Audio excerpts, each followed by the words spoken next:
தமிழொலி நேயர்களுக்கு வணக்கம். இரவு நேர பிரதான செய்திகள். விரிவான செய்திகளுக்கு முன்பதாக தலைப்பு செய்திகள். எரிபொருள் விலையில் மீண்டும் ஏற்படவுள்ள மாற்றம். கிலோ கணக்கிலான போதைப் பொருட்களுடன் 2 லட்சம் பேர் கைது. இலங்கையில் ஒழிக்கப்படும் நடைமுறை ஏற்படவுள்ள சாதகமான மாற்றம். மின் கட்டணத்தில் நிவாரணம் வழங்க எடுக்கப்பட்டுள்ள நடவடிக்கை. 2026 உயர்தர பரீட்சைக்கான புதிய நேர அட்டவணை வெளியீடு. தமிழர் பகுதியில் டெங்கு நோயால் ஏற்பட்ட சோகம். ஞானசார தேரருக்கு எதிரான வழக்கு நீதிமன்றம் விடுத்துள்ள உத்தரவு. மஹிந்த ஆனந்த மற்றும் நளின் பெர்னாண்டோவுக்கு எதிரான வழக்கு.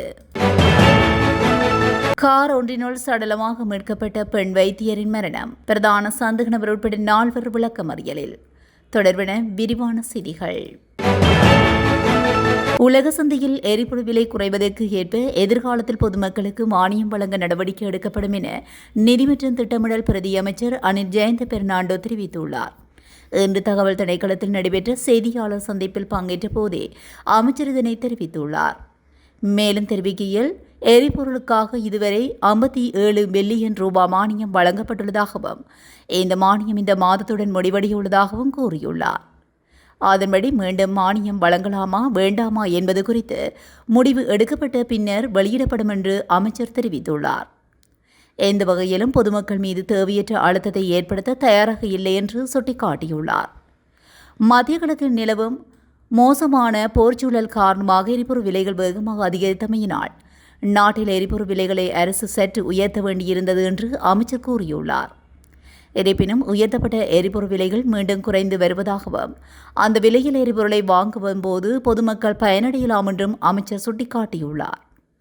நாட்டில் தற்போது கையிருப்பில் உள்ள மற்றும் அடுத்த 2 மாதங்களில் வந்து சேரவுள்ள எரிபொருளானது கடந்த மாதம் ஆர்டர் செய்யப்பட்ட எரிபொருள் என்பதால் எதிர்காலத்தில் ஆர்டர் செய்யப்படும் எரிபொருளுக்கான செலவை ஈடு செய்து அதன் பலன்களை மக்களுக்கு வழங்க முடியும் என்று அமைச்சர் மேலும் தெரிவித்துள்ளார்.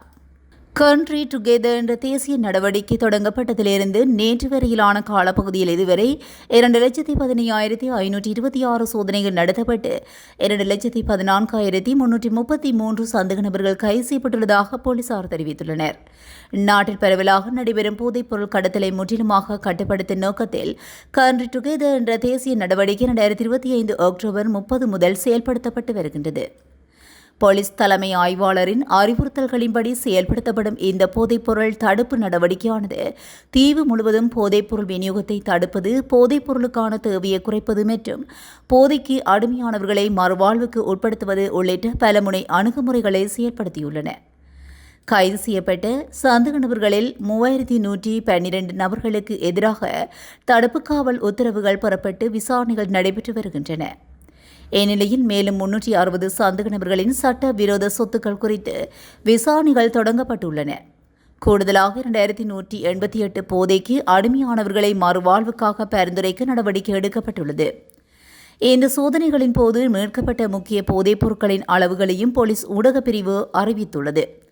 இதன்படி 69,951 சோதனைகளில் 1,963 கிலோகிராம் மற்றும் 863 கிராம் ஹெரோயினும், 82,594 சோதனைகளில் 2,119 கிலோகிராம் மற்றும் 629 கிராம் ஐஸ் போதைப் பொருளும் பறிமுதல் செய்யப்பட்டுள்ளன. அத்துடன் 189 சோதனைகளில் 288 கிலோகிராம் மற்றும் 864 கிராம் கொகைனும், 47,905 சோதனைகளில் 5,817 கிலோகிராம் மற்றும் 714 கிராம் கஞ்சாவும், 1,28,99,201 கஞ்சா செடிகளும் மீட்கப்பட்டுள்ளன.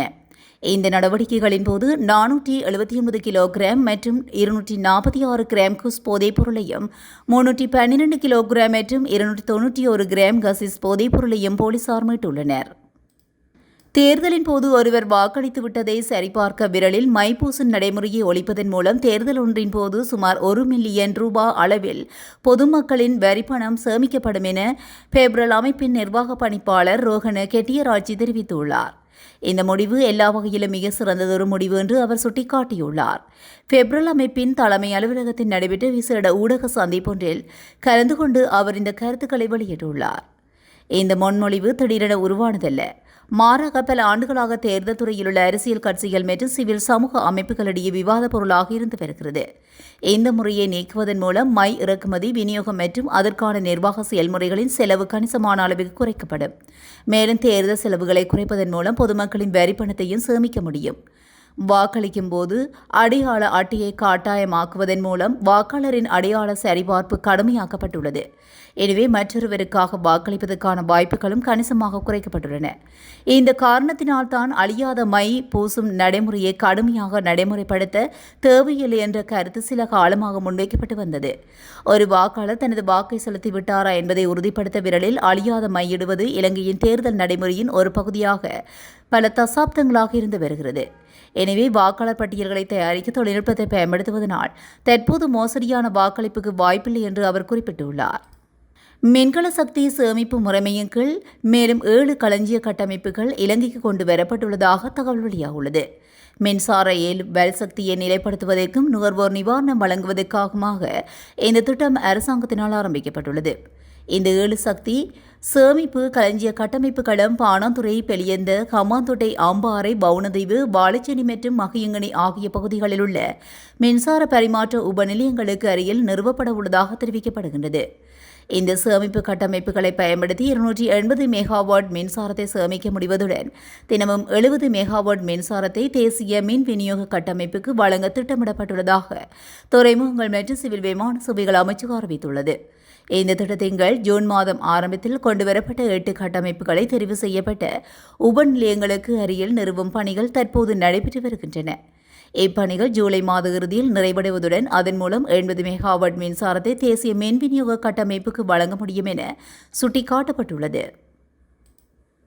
2026 ஆண்டுக்கான கல்வி பொதுதராதர உயர்தர பரீட்சைக்கான திருத்தப்பட்ட நேர அட்டவணையை பரீட்சை திணைக்களம் வெளியிட்டுள்ளது. திருத்தப்பட்ட நேர அட்டவணைப்படி குறித்த பரீட்சையானது ஆகஸ்ட் மாதம் 10ஆம் தேதி ஆரம்பமாகி செப்டம்பர் மாதம் 5ஆம் தேதி நிறைவடைகின்றது. இந்நிலையில் பரீட்சார்த்திகள் தங்களுக்குரிய திருத்தப்பட்ட நேர அட்டவணையை உரிய முறையில் சரிபார்த்துக் கொள்ளுமாறு அறிவுறுத்தப்படுகிறார்கள். இதேவேளை பரீட்சை தொடர்பான ஏதேனும் சந்தேகங்கள் அல்லது விவரங்களை பெற்றுக்கொள்ள மாணவர்கள் ஏதேனும் பெற்றோர் பின்வரும் தொலைபேசி இலக்கங்களை தொடர்பு கொள்ளுமாறு பரீட்சைகள் ஆணையாளர் நாயகம் AKS இந்திககுமார் இளையனகை தெரிவித்துள்ளார். அதன்படி பரீட்சார்த்திகள் தங்களுக்கு தேவையான மேலதிக விவரங்களை பெற்றுக்கொள்ள 1911 என்ற உடனடி சேவையின் ஊடாகவும் 0112785922 மற்றும் 0112784537 மற்றும் 0112786616 மற்றும் 01127844 ஆகிய இலக்கங்களூடாக தொடர்பு கொள்ள முடியும் என அறிவிக்கப்பட்டுள்ளது. மட்டக்களப்பு போதனா வைத்தியசாலையில் டெங்கு காய்ச்சலுடன் அனுமதிக்கப்பட்ட கர்ப்பிணி தாய் சிகிச்சை பலனின்றி உயிரிழந்துள்ளதாக தெரிவிக்கப்பட்டுள்ளது. வாழைச்சேனையை சேர்ந்த 26 வயதுடைய கர்ப்பிணி பெண்ணை நேற்று இரவு இவ்வாறு உயிரிழந்துள்ளார். இந்த வருடம் மட்டக்களப்பு மாவட்டத்தில் டெங்கு நோயால் ஏற்பட்ட முதலாவது மரணம் இதுவாகும் என மட்டக்களப்பு போதனா வைத்தியசாலை பணிப்பாளர் கணேசலிங்கம் கலாரஞ்சினி தெரிவித்துள்ளார். மட்டு போதனா வைத்தியசாலையில் இன்று இடம்பெற்ற ஊடக சந்திப்பின் போதே பணிப்பாளர் கலாரஞ்சினி இதனை குறிப்பிட்டுள்ளார். இஸ்லாத்தை அவமதிக்கும் வகையில் கருத்து வெளியிட்டதாக குற்றம் சாட்டப்பட்டுள்ள கலகொட அத்த ஞானசார தேரருக்கு எதிரான வழக்கை வரும் ஜூலை மாதம் 31ஆம் தேதி மீண்டும் விசாரணைக்கு எடுத்துக் கொள்ளுமாறு கொழும்பு மேல் நீதிமன்றம் உத்தரவிட்டுள்ளது. இந்த வழக்கை விசாரிக்கும் கொழும்பு உயர்நீதிமன்ற நீதிபதி புத்திக சி ராகல இன்று விடுவிப்பில் இருந்தமையினால் வழக்கு இன்று நீதிபதி உசேஸ் ரணதுங்க முன்னிலையில் விசாரணைக்கு அழைக்கப்பட்டது. இதன்போது வழக்கை ஜூலை 31ஆம் தேதி விசாரணைக்கு முந்தைய கலந்தாய்வுக்காக அழைக்குமாறு நீதிபதி உத்தரவிட்டுள்ளார். வழக்கு இன்று நீதிமன்றத்தில் எடுத்துக் கொள்ளப்பட்ட போதே பிரதிவாதியான ஞானசார தேரர் நீதிமன்றத்தில் முற்படுத்தப்பட்டிருந்ததாக கூறப்படுகிறது. இஸ்லாத்தை அவமதிக்கும் வகையில் கருத்துக்களை வெளியிட்டு அதன் மூலம் இன நல்லிணக்கத்துக்கு பாதிப்பை ஏற்படுத்தியதாக கூறியே சட்டமா அதிபரினால் இவருக்கு எதிராக இந்த வழக்கு தாக்கல் செய்யப்பட்டுள்ளமை குறிப்பிடத்தக்கது. சிறையில் உள்ள முன்னாள் அமைச்சர்களான மஹிந்தானந்த அழுத்கமகை மற்றும் நளின் பெர்னாண்டோ ஆகியோருக்கு எதிராக வழக்கு எதிர்வரும் ஜூலை மாதம் விசாரணைக்கு எடுத்துக் கொள்ளப்பட உள்ளதாக கொழும்பு உயர்நீதிமன்றம் உத்தரவிட்டுள்ளது. சட்டமா அதிபரால் தாக்கல் செய்யப்பட்டுள்ள குறித்த வழக்கு இன்று கொழும்பு உயர்நீதிமன்ற நீதிபதி புத்திக சி ராகல முன்னிலையில் விசாரணைக்கு எடுத்துக் கொள்ளப்படவிருந்தது. எனினும் நீதிபதி விடுமுறையில் இருந்த காரணத்தினால் வழக்கு நீதிபதி உடேச ரணதுங்க முன்னிலையில் விசாரணைக்கு வந்துள்ளது. இதன்போது முன்வைக்கப்பட்ட விடயங்களை ஆராய்ந்த பிறகு இந்த வழக்கை எதிர்வரும் ஜூலை 23ஆம் தேதி விசாரணைக்காக எடுத்துக்கொள்ளுமாறு உத்தரவிட்டுள்ளார். குறித்த வழக்கு இன்று விசாரணைக்கு எடுத்துக் கொள்ளப்பட்ட போதே சந்தேக நபர்களான முன்னாள் அமைச்சர்கள் இருவரும் நீதிமன்றத்தில் முன்னிலைப்படுத்தப்பட்டனர். தெல்தனியாவில் காரொன்றினில் சடலமாக மீட்கப்பட்ட பெண் உடலியல் சிகிச்சை நிபுணர் மரணம் தொடர்பில் கைது செய்யப்பட்ட பிரதான சந்தேக நபர் உட்பட 4 எதிர்வரும் 9ஆம் தேதி வரை விளக்கமறியல் வைக்கப்பட்டுள்ளனர். அதன்படி இந்த கொலை சம்பவத்துடன் தொடர்புடைய பிரதான சந்தேக நபர், அவரது மனைவி, குண்டசாலை போலீஸ் பயிற்சி கல்லூரியின் பொறுப்பதிகாரி மற்றும் குண்டசாலை பிரதேச சபையின் சாரதி ஆகியோரே இவ்வாறு விளக்கமறியலில் வைக்கப்பட்டுள்ளனர். சந்தேக நபர்கள் 4 இன்று நுவரெலியா நீதவான் நீதிமன்றத்தில் முன்னிலைப்படுத்தப்பட்டதை அடுத்து நீதவானால் இந்த உத்தரவு பிறப்பிக்கப்பட்டுள்ளது. இத்துடன் தமிழொலியின் இரவு நேர பிரதான செய்திகள் நிறைவடைகின்றன. தொடர்ந்தும் செய்திகளோடு இணைந்திருக்க தமிழொலி ஊடகத்துடன் இணைந்திருங்கள். நன்றி, வணக்கம்.